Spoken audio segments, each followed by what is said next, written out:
Masechet Sanhedrin, Daf Samerbet, traité Sanhedrin, feuille numéro 62, nous sommes à la 5e ligne.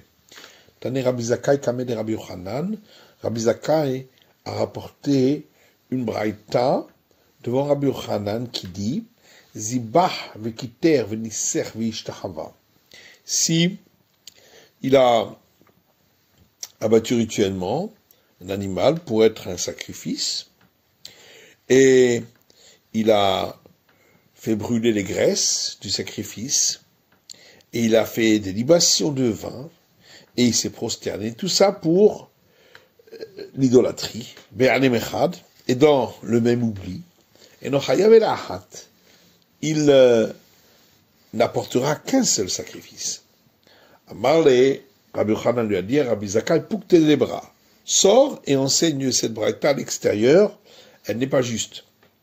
Rabbi Abba Amar Rabbi Zakkai, Rabbi Abba dit, ce que Rabbi Zakkai a rapporté comme braïta, Mahaloket Rabbi Yossé et Rabbi Nathan. En réalité, c'est une discussion entre Rabbi Yossé et Rabbi Nathan. De Tanya, parce qu'il y a une braïta qui dit, Avrahara le lav yatsea.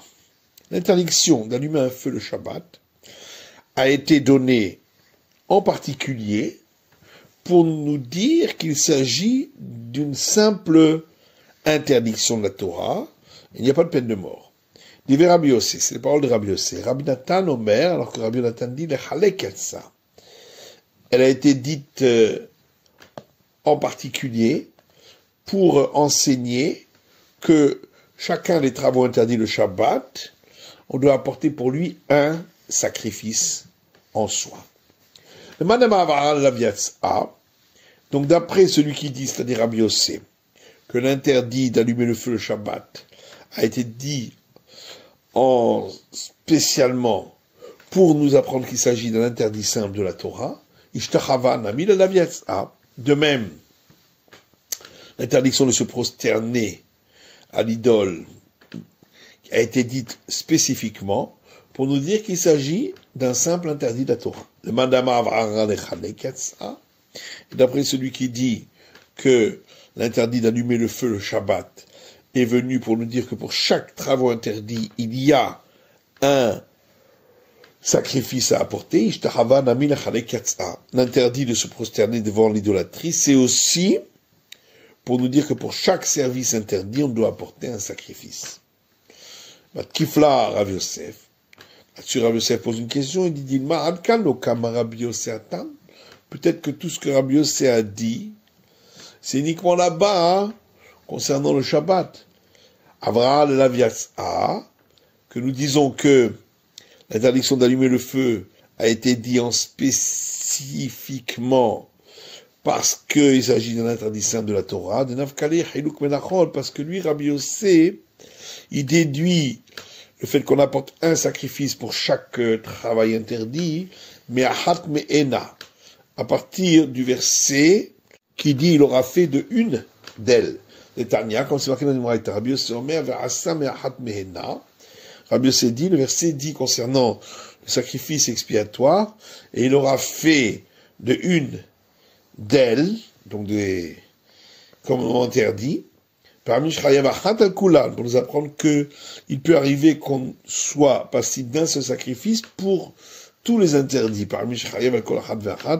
et parfois on doit apporter un sacrifice pour chaque interdit qu'on a transgressé.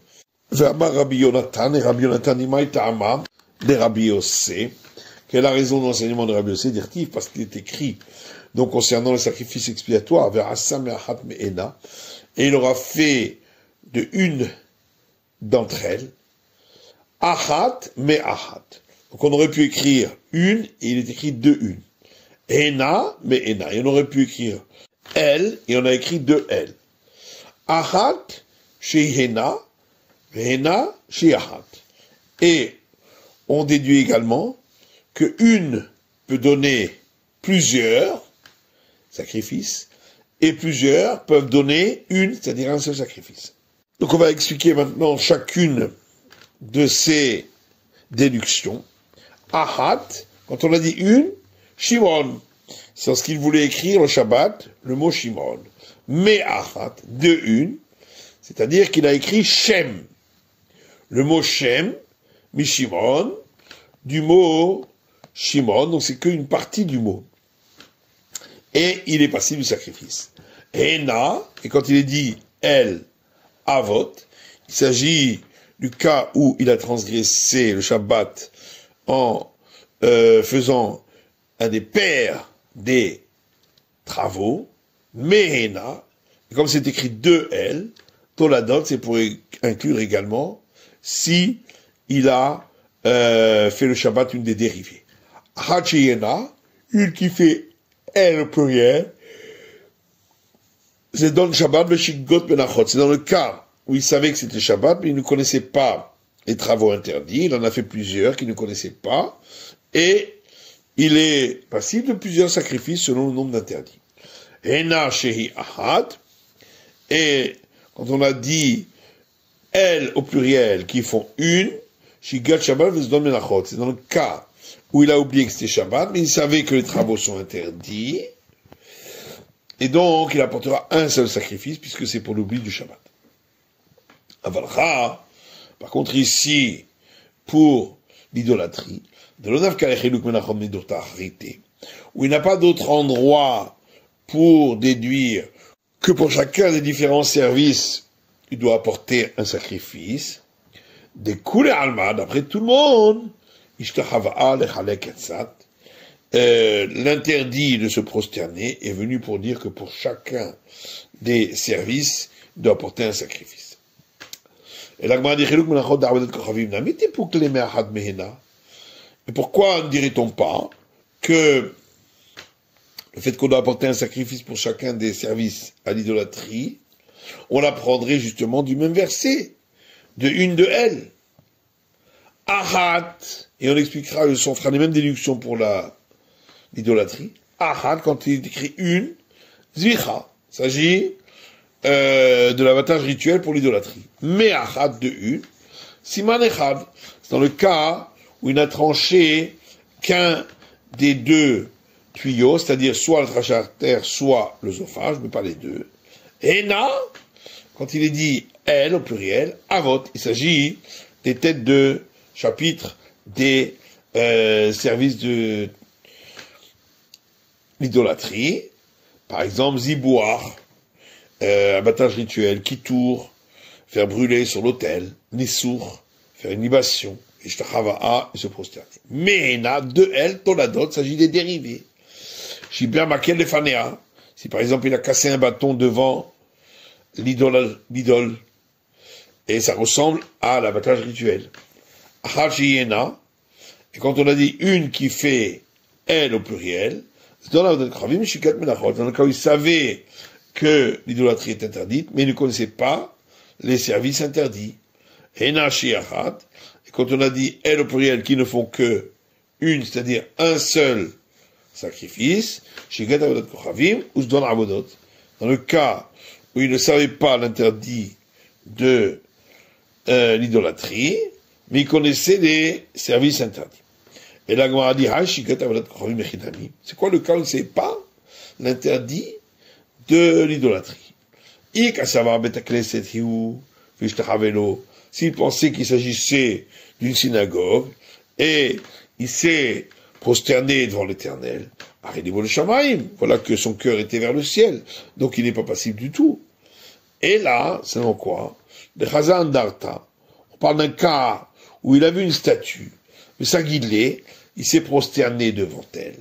Mais si il l'a considéré pour lui comme divinité, alors c'est une infraction volontaire. Il au câblé aller, et s'il n'a pas accepté sur lui comme divinité, l'oklumo, il n'a rien fait. Et là, mais avant, on ira. Donc forcément, on parle qu'il l'a fait par amour ou par crainte de la personne qui lui a dit de le faire. Mais ça, c'est que d'après Abaye qui dit que dans ce cas-là, il est passible de la sanction. Et là, le Ravanama Patour, mais d'après Rava qui dit qu'il est dispensé, qu'est-ce qu'on va dire? Et là, Mouta. Alors, on va expliquer qu'on parle d'un cas qui pensait que toute idolâtrie est permise. Dans ce cas-là, tu peux résoudre la question que Rava a demandé à Rav Nachman. S'il a oublié l'un et l'autre, c'est-à-dire l'interdiction de l'idolâtrie, et ainsi que le service d'idolâtrie qui est interdit. Maou, qu'est-ce qu'il en est? Tifshot, de Nochaya Velachat, t'as qu'à en déduire qu'il n'apportera qu'un seul sacrifice. La commande dit à l'Okashia, ça c'est pas une question, mais Tifshot, effectivement, tu peux ainsi résoudre la question. La commande dit, mais est-ce qu'on peut expliquer ces versets-là concernant le sacrifice expiatoire, qu'il s'agit de versets concernant l'idolâtrie? Voilà qu'ici, dans ce passage du sacrifice expiatoire, Keti B'Mashiach, c'est écrit ce terme de une d'autre aide concernant le prêtre qui a été oint en grand prêtre, et qui doit apporter un taureau comme expiatoire, ou Benassi, et concernant le roi, Saïr, qui doit apporter un chevreau, ou Beyachid, ou concernant le particulier également, Kisba ou Seira, qui doit apporter une brebis ou une chèvre. Veilu Barbat Kochavim, alors que pour l'interdit de l'idolâtrie, Tania, nous avons une braïta qui dit, Veshavin, Shebiseira, Kiachid. Tout le monde est d'accord que le prêtre qui a été oint apportera une chèvre, comme un particulier. Vetulomide. Donc on ne peut plus rien poser comme question, ce verset n'est pas venu du tout pour l'infraction de l'idolâtrie. Rav Shmuel Bar Yehuda, lorsque Rav Shmuel Bar Yehuda est arrivé en Babylonie, Amar, il a dit, Hachitanakame. Voilà la braïta que Rabbi Zakkai a rapportée devant Rabbi Yochanan, qui dit la chose suivante, Chomer b'Shabbat mishar mitzvot. Il y a un point de sévérité pour le Shabbat plus que pour les autres interdits. Chomer b'Shar mitzvot b'Shabbat. Il y a un point de sévérité pour les autres interdits plus que pour le Shabbat. Chomer b'Shabbat, Shabbat, asashtayim be'enem achad, chayav al kol achad v'achad. Il y a donc un point de sévérité pour le Shabbat. C'est que concernant le Shabbat, s'il a fait 2 infractions par des travaux interdits dans le même oubli, il doit apporter un sacrifice pour chacune des infractions, puisque chacune c'est un autre travail interdit. Machin Kamishar Mitzvot, ce qui n'est pas le cas pour les autres transgressions. Romain Mishar Mitzvot, il y a un point de sévérité pour les autres interdits. Mishar Mitzvot, car pour les autres interdits, Shagag Belomit Kaven, si il a fait involontairement, sans avoir eu l'intention, Hayav, il est passible d'apporter le sacrifice. Machin Kamishar Shabbat, ce qui n'est pas le cas pour Shabbat. On va expliquer. Amamar, donc on a dit dans cette braïta, Chomer Shabbat, il y a un point de sévérité concernant le Shabbat, Shabbat, Asashtayim Vechule. Le Shabbat, s'il a fait 2 travaux interdits, il doit apporter 2 sacrifices, ce qui n'est pas le cas des autres commandements. Chidami, du quoi parlons-nous? Il est Madame Adketzira ou Trina. Si on parle d'un cas où il a fait moissonner et moudre. Ikvata, Kameshar Mitzvot Chal Levedam. Mais alors le cas similaire pour les autres interdits, c'est celui qui a mangé de la graisse interdite et du sang. Et donc dans ces 2 cas, c'est la même règle. Il doit apporter 2 sacrifices. Donc pourquoi on fait un distinguo? Et là, alors c'est quoi le cas pour les autres interdits où il n'apporte que 1 sacrifice? Dans le cas où il a mangé 2 fois de la graisse interdite.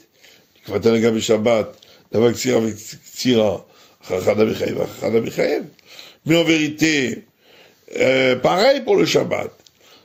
Lorsqu'il a transgressé 2 fois en moissonnant, dans un cas, pour les autres interdits, il devra apporter un sacrifice, mais ici aussi pour le Shabbat, il apportera qu'un sacrifice. V'aïnou d'amarlé, et en réalité, c'est pour ça que Rabbi Yochanan a dit à Rabbi Zakkai, pour que Tenevara sort et enseigne cette braïta à l'extérieur, elle n'est pas juste. Maïkoucha. Et là, on dit, mais c'est quoi la question? Dis-moi, peut-être on peut toujours dire, on prend un cas où le Shabbat, il a moissonné et moulu. Et c'est pour ça qu'il apporte 2 sacrifices. Et quand on a dit, c'est pas le cas pour les autres interdits.